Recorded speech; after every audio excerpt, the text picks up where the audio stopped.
Thank you for listening to this worship podcast of St. Andrew Lutheran Church. We hope this recording provides you with a moment of God's grace wherever this finds you. Know that you're welcome to join us in person for worship in Eden Prairie on Sunday mornings at 9 or 10:30. And also know that any contribution you make will bolster St. Andrew's ministry and outreach, including our podcasting directly to you. You can do so online. Welcome and God's blessings to you. Ouch. All right. 3, 2, 1. Good morning and welcome back to the St. Andrew podcast. We got a very special episode for you today. Take 2.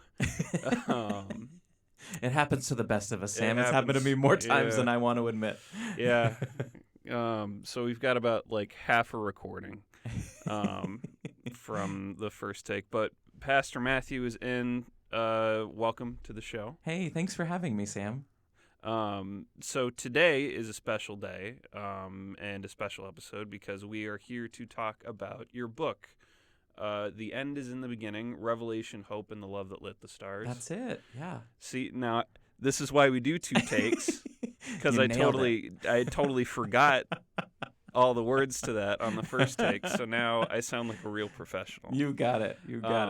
So today's a special day because, we had the book launch last week. Yeah, and a huge thank you to all of the St. Andrew folks who turned out to support. It meant a lot to see your faces out there, along with some great colleagues and some family as well. It's a project that's been a lot of me and a blank screen, and to see people reading it and excited about it, it meant a lot. So thanks for showing up. Yeah. So today is a special day. Today is publication day. It's publication day. October 1st, and Amazon delightfully ships out books whenever they feel like it. So many people have had this book for a week or two, and if you came to the book launch, you might have a copy already, but today is the official publication date. So you can get The End is the Beginning anywhere books are sold.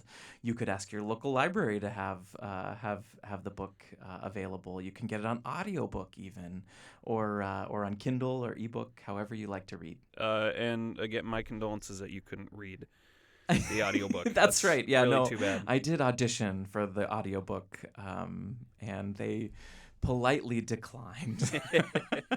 But I had right of refusal, so I was tempted when they sent me the first narrator, who was very good, really good voice quality. I was like, well, what if I just keep declining until they give me like Ryan Reynolds or something, But I just was a good author and said, okay, sounds great.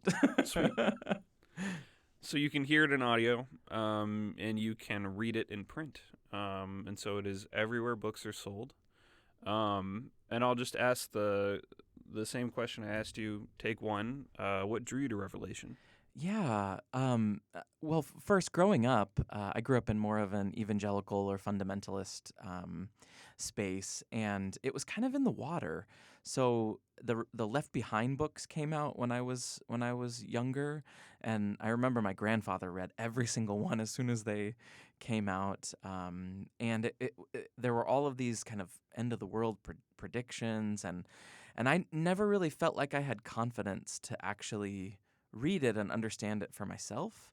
It didn't quite feel right with all of the interpretations that were coming out, and they didn't really make sense to me, and often made me more afraid than anything. But I didn't have enough tools in my toolkit to actually dig in and read. It wasn't until I was a pastor here at St. Andrew, and a women's Bible study, the Women of the Word, invited me to be their teacher for one of the sessions. And the idea that we came up with together was Bible bookends. So we read the first book of the Bible, which is Genesis, and I knew I could do that one. I knew Genesis well, and I could teach it well. And then Revelation, the very last book of the Bible, and that one was more of a challenge.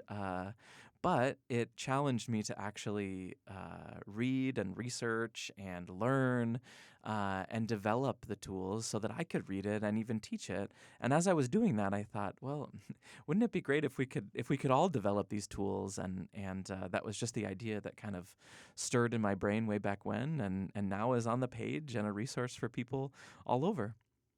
Yeah, and something that I think is great about this being out there is that, like, for someone like me, I was, someone who grew up in the church and um, didn't read or hear Revelation preached in any like meaningful way, because it's very kind of a hush hush, like don't go there, the very That uncle you don't want over at Thanksgiving, right? yeah, the very safe like Lutheran approach to Revelation. So with that, what can you share sort of like why shouldn't we be afraid of this book? What for someone who can't really approach this? What would you say? Yeah. I mean, one thing first, I think in many of our churches, you're right. We haven't spent time in this book. It has been undervalued and underutilized because it has all sorts of scary images in it. It's for a good reason. And it can take you down all sorts of rabbit holes.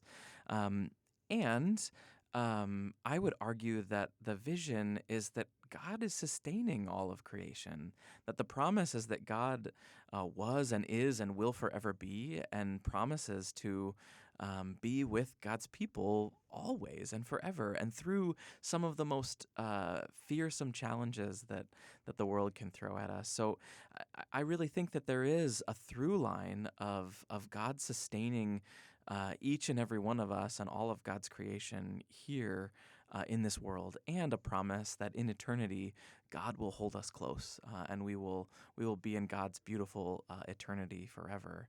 Um, it can be a troubling book, and it has these beautiful promises as well. So even if in our worship spaces we aren't familiar with it from preaching or from reading, we probably have sung it before. The hymns in our hymnal, the Sanctus, which is the Holy, Holy, Holy that we sing, all is drawn from the book of Revelation. My wife Hannah gets annoyed with me because far too often, if we're sitting in church, which doesn't happen all the time, but when we're sitting in church, I'll say, "Do you know where that came from in the Bible?" And she rolls her eyes and says, "No, but I bet you'll tell me." And half the time, it frequently is from Revelation. There's just these beautiful images that the writers of our hymns have drawn from as inspiration. So even if you haven't heard or been preached at or studied Revelation, chances are you've sung it a few times. How long have you been writing this book? Well, St. Andrew gave me a sabbatical this last summer, and the focus of my time, I'm really grateful for the time to spend 6 weeks thinking and learning and renewing and refreshing. So a little bit ahead of that sabbatical, I got started thinking about outlining and making sure I was ready to go. And then when the sabbatical started, got serious about the book, and wrote quite a bit while I was on sabbatical. So I started this last spring and into the summer, and then finished the book.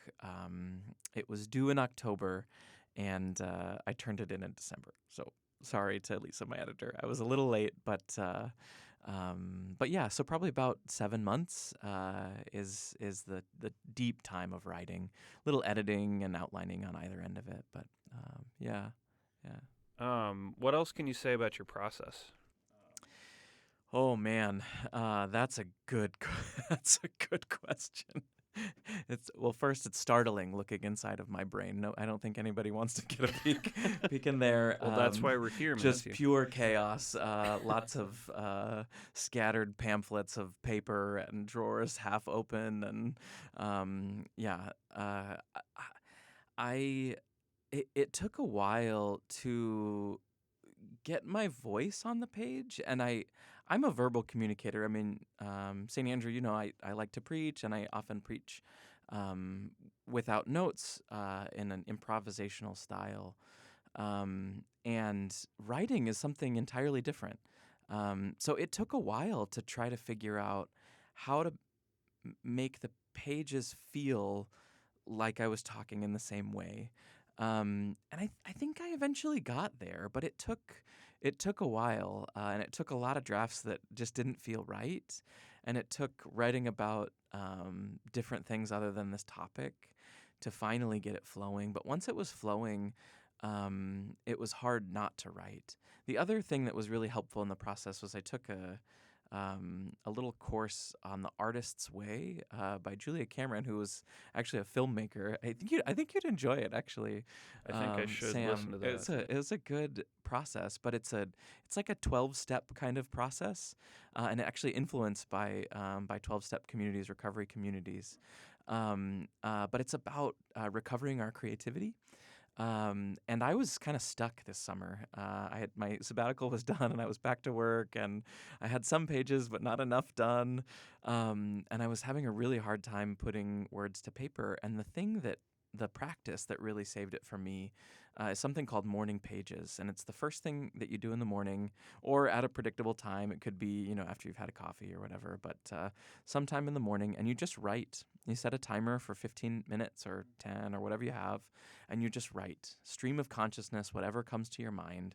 And there is something about that practice, and write longhand. You don't type, you just write. There's something about that process that frees you up. That the things that you then are needing to write don't feel forced because you've already gotten some words on the page. You've already made it 3 steps in, and it freed me up to kind of lean into it. I think the other thing about my process is that it's finding the right stories that can help illustrate what I'm trying to say.